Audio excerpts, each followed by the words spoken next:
As you can tell from my lack of posting, we are way behind on projects this year. Part of it's been because we've been traveling so much, and the other part is because everything is going wrong, literally. So here's a quick recap of every project in the garage, what we're stuck on, and what direction we're going in.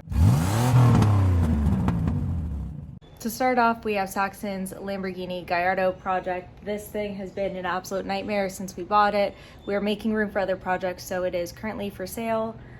It cannot be titled in the state of Florida because of registration problems, but we're going to be seeing this leave the garage soon, unfortunately. Next up, we have the supercharged Lotus Evora. This thing has been a complete nightmare as well. It was running fine when we bought it. My friend blew up the transmission. He blew the flywheel through the firewall, actually, into the back seat of the car. It was honestly one of the most impressive bits of damage that I've seen in a long time. The engine was mostly unharmed. We were able to fix and weld up some of the engine mounting points and went ahead and slapped a supercharger on it. Unfortunately, 3 of the cylinders aren't firing, and no one seems to be able to figure out why. We've taken it to a few shops, and now we have a friend who specializes in electronics working on it, and Saxon bought a new supercharger for it, so that's not going to fix the problem. Over in this garage, we have Daniel's Corvette. He dropped a valve. Bro, what? What happened? It didn't even sound that bad. Per usual LS7, so he had our friend Will Warwick build a new engine, and he's waiting on some transmission parts and clutch to get that wrapped up, and I think he might be turboing it. Until that comes in, he's working on the clutch in the Saxon's K-swap release. My Lotus has had a bit more problems than we originally expected. A lot of it to do with the fiberglass, but since it takes so long to get the front and rear clams off, there is a lot of other work that I wanted to do before we put the car back together. One of it is that my VVT isn't kicking in. I think it's a solenoid. I have a new exhaust for the car, so this weekend my hope is to finish repainting the door and the side skirts, and then get the new exhaust in, get the wiring harness all sorted away, and then it's honestly good to put back together for now. On top of that, it's been a few weeks since this paint has been done, which means it is completely cured. It's a little gross right now from sitting outside, but the clear coat is completely cured, which means we can go ahead and color sand it and buff and paint and ceramic coat it now because it's been more than 30 days. Saxon's new project has been banished to the boathouse, so we have to walk all the way over there to see it. It's barely a car.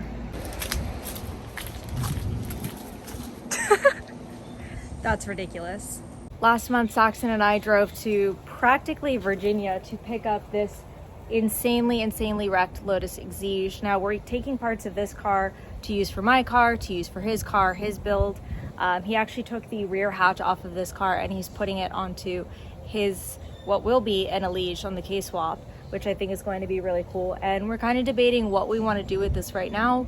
He wants to extend the rear end and do a large displacement engine swap to it, but we'll see how that turns out. We still haven't decided what engine, leaning more towards an LS3 with a Porsche transmission, but we'll have to see how that pans out. The car looks like it's in really bad condition, but for $6,000 it had a lot of really usable parts. Inside of it is a little bit of a mess. We even have a little spider web friend there. Hello, friend. But altogether, the tub is good, and we've already gotten our money out of it, so I'm excited to see what we end up doing with it. Since it's summertime and I hate myself, that means we're bringing back the boat project. I have no idea what's wrong with this thing. I have no experience with boats. I bought this as a joke and now it's gone too far. But it's not getting spark. At this point, I think we should just engine swap and do something stupid.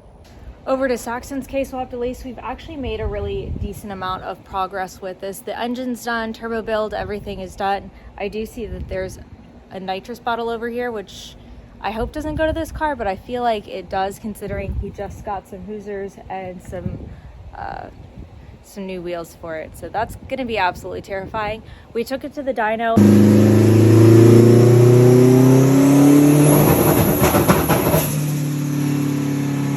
And it was making about 450 on pump gas and low boost. We're going to tune it for E and crank it up on high boost, take it back to the dyno and see what kind of power it makes. Saxon apparently hates himself because even though he got all of this back together and ready to go, he decided that instead of putting the Elise clam that is already painted and modified to fit the K engine and his center exit exhaust, he was going to take the wrecked rear end off of the Lotus Exige that we bought and paint and modify that, but it honestly turned out pretty impressive. This might look really similar to the Elise rear end. At the end of the day, it is pretty similar, but there are some key differences. And most importantly for the car, the key difference is up here. It is a full hatch. The K engines are a lot taller than the ZZ engine, so this gives it a little bit more space. This, as you can see, has the air duct for the intake, which is going to help his engine out a lot. But this entire side was missing. He took a mold of one of our friend's exhaust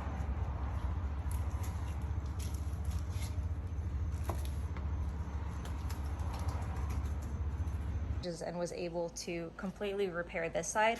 I will tag his page down below if you want to watch the whole process. He explains it really well. He makes it look easy, but honestly, if you didn't know there was anything wrong with this to begin with, you wouldn't know now. And now he went ahead and cut the center exhaust for his the center hole for his exhaust. And he went ahead and mocked it up on the car, and once he gets this primed and painted, it's going to look so cool on his build. Last up is the Viper. This thing hasn't moved minus a few feet front and back in the garage for a little bit. It's kind of the ugly redheaded stepchild at this point just because we have so much other stuff going on. This is actually a 3rd generation Dodge Viper. Saxon has had it since before we met even, and it's got a 5th gen front end conversion and a 4th gen rear end hardtop conversion. It looks pretty cool from a distance, but there's a lot about the front end conversion that needs to be tweaked up. As you can tell from the panel gaps and everything, the front end itself sits up relatively high too, so it kind of looks like it's nodding upward. You can see as we walk around it, there's just a lot of minor tweaks that need to be done, which is expected when you put a kit onto a car. We have a ton of work cut out for us in the next few weeks, so hit that subscribe button down below to stay tuned and see how all of these disasters pan out.